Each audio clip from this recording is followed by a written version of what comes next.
Salut les amis, j'espère que vous allez bien. Nouvel épisode sur notre chaîne et premier épisode consacré à la restauration de notre 328i E46.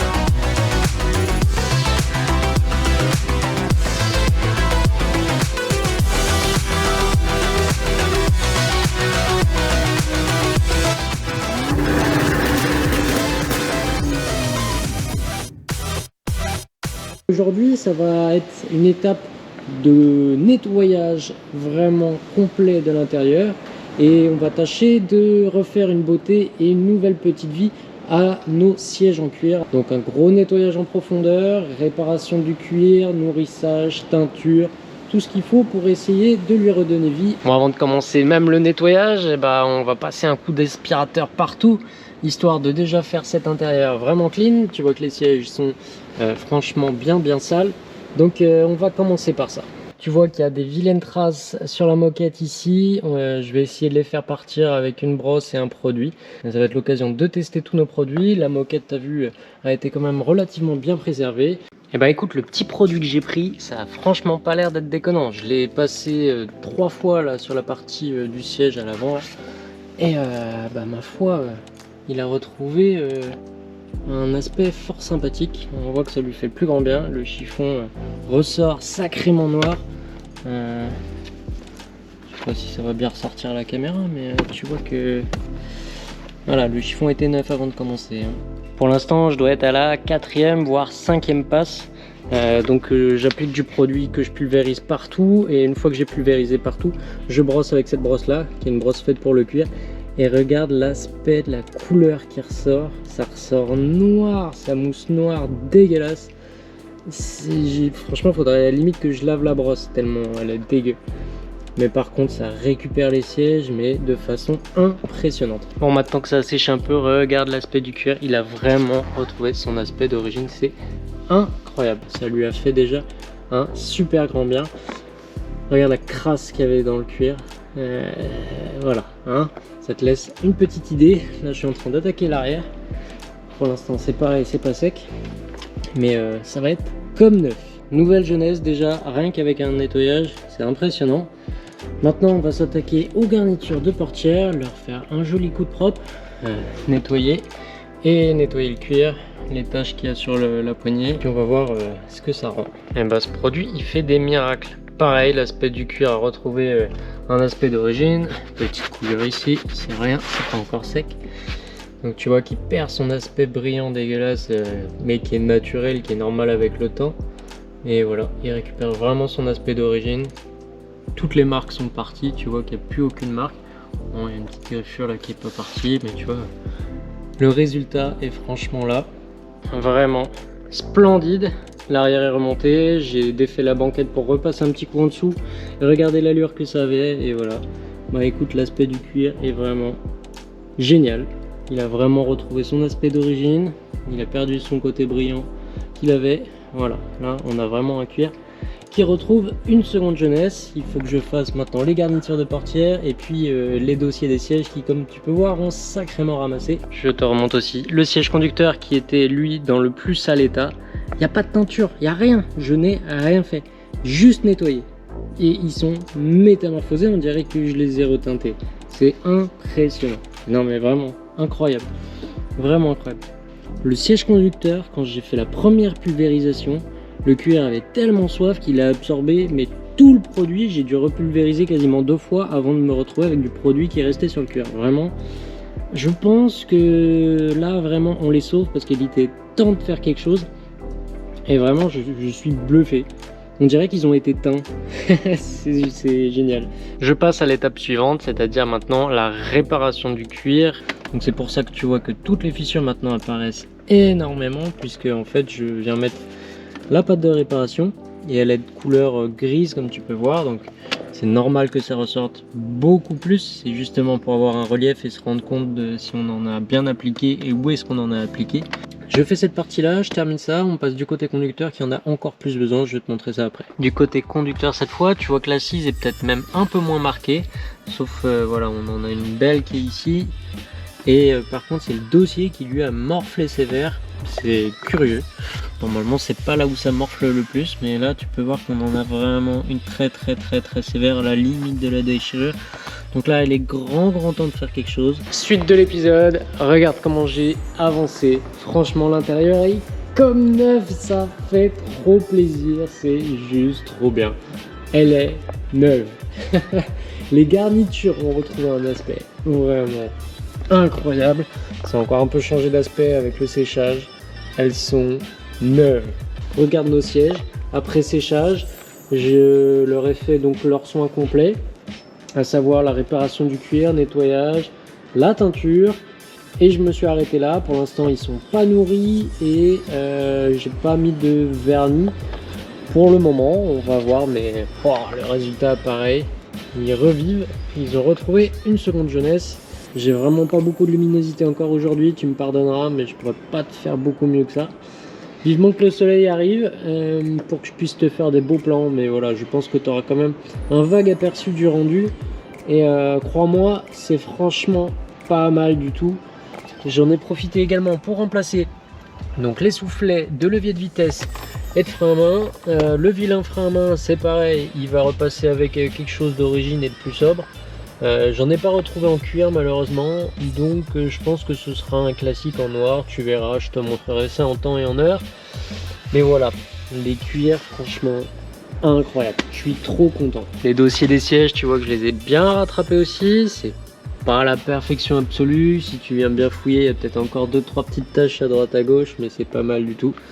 Franchement, on est sur quelque chose de franchement pas dégueulasse. Notre petite drifteuse là-bas, elle avait un chargeur 6 CD que j'avais gardé et regarde-moi ça, il est atterri là.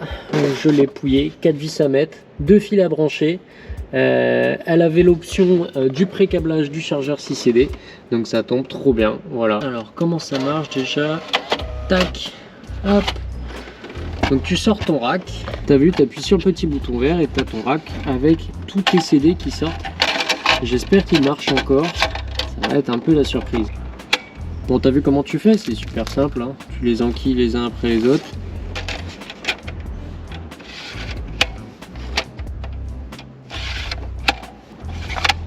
Hop, une fois que c'est fait, donc là on a nos 6 CD dedans, il est censé être complet. Tu vas réappuyer dessus. Donc là il doit faire un check-up de tous les CD. Hop. Je vais juste tester s'il arrive à changer tout. Mais tout a l'air d'être bon. CD 5.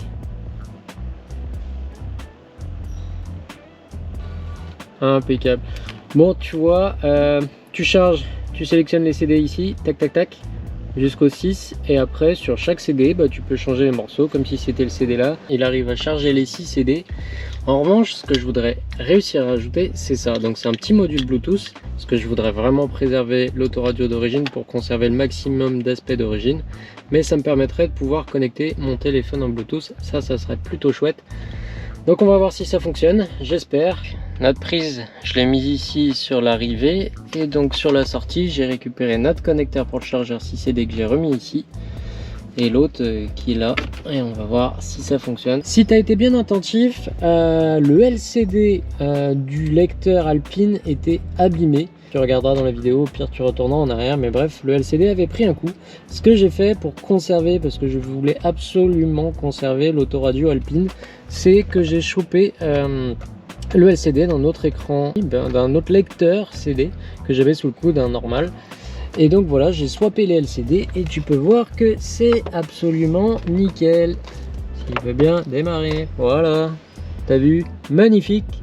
Nous avons le mode FM pour la radio, rien de plus normal jusque là. Nous avons le mode chargeur CD qui fonctionne à merveille, avec les 6 CD qui fonctionnent, qui marchent, c'est nickel. Nous avons, quand tu changes encore de mode, le CD que tu mets dans la façade, et le petit bonus, quand tu passes en mode auxiliaire, j'ai mon téléphone en Bluetooth avec la musique que tu veux. Je peux répondre aussi aux appels grâce à un micro qui avait déjà été passé juste ici et que j'ai réussi à récupérer et qui passait avec le kit Bluetooth que j'ai pris. Donc voilà, vraiment trop bien. Il a toutes les fonctions que je voulais. En gros, j'ai le CD, j'ai le chargeur 6 CD, j'ai le Bluetooth du téléphone et je peux répondre aux appels tout en préservant une esthétique d'origine. Et franchement, c'est pépite, c'est trop bien, c'est vraiment ce que je voulais faire. Ça marche, ça fonctionne. On peut très bien mettre et le chargeur 6 CD et le module Bluetooth, à condition que le module Bluetooth soit fait pour aller sur la prise auxiliaire et non pas remplacer le chargeur 6 CD, parce que tu as des kits qui sont proposés à la vente qui eux viennent remplacer le chargeur 6 CD. Là c'est pas le cas et ça tombe super bien. Donc voilà, tout fonctionne, je suis trop content. Ah oui, je te montre, et j'ai très brièvement commencé la démerguisation en passant par le changement des répéteurs latéraux tuning et les clignotants avant qui sont les mêmes que sur la turbo. Donc pour rappel, avec cette gueule là. Je te montre un petit peu les pièces dégueulasses qu'on avait dessus. Donc le levier, voilà, qui a laissé place à celui que tu as vu dans la voiture, les répéteurs tuning, les soufflets que j'ai remplacés, que je t'ai montré. Et là, j'ai réussi à dégoter deux nouveaux bas de caisse d'origine, des nouveaux d'occasion, hein.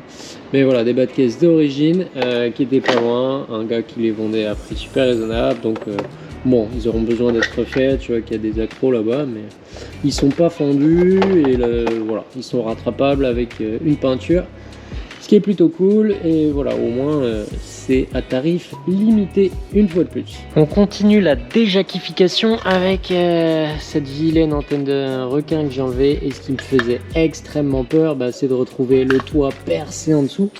Et bonne surprise, le toit n'a pas été percé, donc ça franchement c'est trop bien.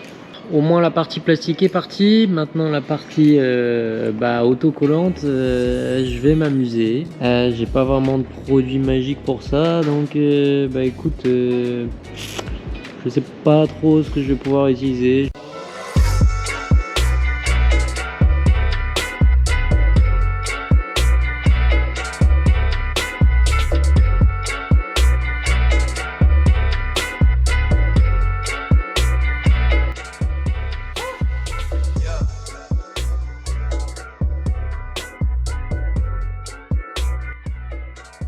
Bon voilà, c'est plutôt pas mal. Regarde-moi ça, la beauté de ces cuirs. Incroyable, magnifique. J'ai changé notre boîte à gants. Elle a perdu son option chewing-gum collé. Voilà, j'ai récupéré une boîte à gants, je l'ai nettoyée avec les mêmes produits que pour le cuir et il prouve une fois de plus son efficacité. Franchement, c'est impeccable, comme neuve la boîte à gants. Encore une bonne étape de faite et une bonne chose de faite. On va désormais poursuivre par le remplacement de nos tapis de sol qui étaient en place. Enfin, tu vois qu'ils étaient sacrément fatigués et qu'ils avaient un peu de vécu. On les remplace par des petits tapis de sol en velours, comme ça normalement ça chope pas la merde. Ce serait dommage de venir salir notre moquette toute propre. Avant de poser le tapis de sol ici, est-ce qu'on ferait pas le changement de ce vilain pédalier? Qu'est-ce que t'en dis? Allez, on va le changer au passage. Bon, voilà le résultat final avec le pédalier allure remplacé et le nouveau tapis de sol qui a pris qui a pris sa place. Voilà, c'est quand même rudement plus sympathique comme ça. Maintenant, on va passer au nourrissage des cuirs puisque j'ai reçu le traitement pour pouvoir les nourrir. Bon, puisque j'avais été convaincu par les produits de la même marque pour la teinture et puis la réparation du cuir, franchement, les produits ont largement fait leur preuve. Donc pourquoi changer? Je suis reparti sur la même marque et donc voilà, une huile de nourrissage qui devrait apporter un petit peu d'hydratation à nos cuirs qui en ont grandement besoin. Je pense qu'on va faire deux passes.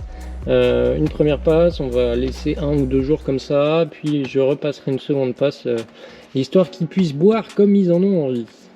Et bien voilà, ça y est, une étape en plus de faite. Les sièges sont nourris, j'ai passé une couche généreuse, j'ai dosé avec amour, volontairement, puisque le cuir absorbait à une vitesse incroyable une fois de plus. Tu peux voir qu'il y a déjà des zones où ça commence à devenir sec. Donc j'ai passé vraiment une bonne grosse couche généreuse. On va laisser le cuir au cuir le temps qu'il lui faut pour absorber tout ça, histoire que ça puisse rentrer vraiment en profondeur. T'es même pas censé après nettoyer, c'est censé vraiment être absorbé à cœur et ne plus laisser de traces de gras après. Donc voilà, on va lui laisser le temps qu'il faut. J'ai fait donc les 2 sièges et la coudoir. Pour l'instant, je n'ai pas fait l'arrière. Tu vois qu'ils sont hyper brillants, mais il y avait grandement besoin. Ceci, l'ami, c'est tout un symbole pour sa cure de démerguisation. On va remplacer ces très très vilains logos. Oh non, il y a même du double face en dessous. Une tache de propre. Bon alors, surprise ou pas surprise? Ça tient la super glue et au double face ici aussi. Non, incroyable. Tout de suite, ça fait sacrément plus propre. Et bien voilà l'ami, je pense qu'on aura déjà sacrément avancé pour ce premier épisode de restauration sur notre 328i. Tu peux voir que les sièges ont déjà commencé à bien absorber notre nourrisson pour le cuir. Tu vois qu'ils recommencent peu à peu à retrouver leur aspect satiné d'origine. Bon, on aura fait un sacré taf, la restauration de la moquette, le nettoyage intégral de la voiture, les nouveaux tapis de sol, une boîte à gants flambant neuve, des soufflets de levier de vitesse et de frein à main tout neuf, un levier déjà kiffié. On aura pouillé un petit rétro fit d'option avec le chargeur 6CD et en plus notre petit kit Bluetooth tout en préservant l'esthétique d'origine. On aura également restauré nos garnitures de portière, refait un pédalier propre sans option Jackie non plus. Il reste comme tu vois le vilain levier de frein à main, mais sinon au niveau de l'intérieur on est déjà plutôt pas mal. Il y aura le remplacement du volant en phase 2, mais j'attends le passage du contrôle technique avant de rentrer là-dedans. J'aurais également changé le cendrier, je t'ai pas montré, mais j'ai pouillé un cendrier de Paclux avec le petit éclairage dedans, chose qui n'y avait pas d'origine. Je te montre vite fait quand même, tac, tu vois quel petit éclairage dedans, ça fait plaisir, tac, bon. Franchement déjà, c'est pas vilain tout ça. On aura enlevé notre très vilain aileron de requin qu'on avait derrière, là, je sais pas comment t'appeler ça, bref, l'antenne. Il nous restera nos rétroviseurs, mais tu vois que j'ai réussi à redégoter des petits rétros d'origine à la bonne teinte. En plus de ça, c'était ceux qui étaient sur la 323i à la base. Donc voilà, ça tombe bien, petit recyclage. On aura retiré nos très vilains répéteurs latéraux Jackie, changé également nos clignotants Jackie qui étaient devant. Tu vois que ça fait un sacré paquet de petites pièces assez vilaines de retirer. Il nous restera donc les bas de caisse à poser, les rétroviseurs et elle retrouvera déjà une allure sacrément plus chouette. Bon, franchement c'est pas fini, il y a encore beaucoup de taf dessus. On aura la bête pare-brise, les calandres avant, elle aura ça complète mais ce sera pas pour tout de suite.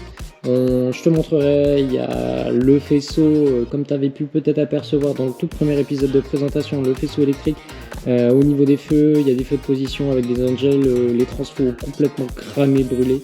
Je te montrerai tout ça. Donc on remplacera les optiques. Et puis voilà, tu suivras en temps et en heure tout ce qui arrivera dessus. Niveau mécanique, on a un train avant complet à changer, des triangles, les biellettes de direction, enfin les barres stables, les combinés vont être changés avec les coupelles d'amortisseurs, tout est mort sur le train avant. Il va falloir investir un petit peu et changer tout ça pour repartir sur quelque chose de sain parce que là voilà, c'est un gros point noir. Tout le train avant il est à revoir. Niveau moteur, je te disais qu'il était en pleine santé, mais il y a quand même des petites choses qui vont pas. Par moment, il tourne pas très bien. Je pense qu'on a des capteurs Abracam ou PMH à remplacer. Et puis, on fera évidemment pompe à eau en préventif, le Calorstar. Très probablement les bougies, les bobines, puisque je ne sais pas de quand elles datent.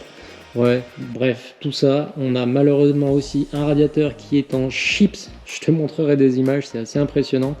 Il faut remplacer le radiateur. Attends, j'essaie de te montrer rapidement quand même ce très vilain radiateur. Bon, j'espère que tu vas pouvoir l'apercevoir. Ah, tu vois que là déjà, il a pas une allure normale. Mais alors genre vraiment pas une allure normale. Il est complètement courbé. Malheureusement, j'ai pas beaucoup d'espace pour te montrer. Mais c'est à se demander comment il fait pour tenir encore. Bon, j'espère que tu l'auras aperçu brièvement, mais il est en arc de cercle complet, complètement gonflé. On ne sait pas comment il fait pour tenir, mais bref, il faut le remplacer absolument. Parce qu'à la moindre montée en pression, à mon avis, il va complètement exploser. Donc bref, voilà, une chose de plus à faire, mais bon, voilà, c'est pas la mort. On remplacera de toute façon les durites inférieures, supérieures, enfin l'intégralité de notre système de refroidissement pour repartir également sur quelque chose de propre et de sain. Sur ce, l'ami, moi je te dis à bientôt, à très vite pour un nouvel épisode. Ciao!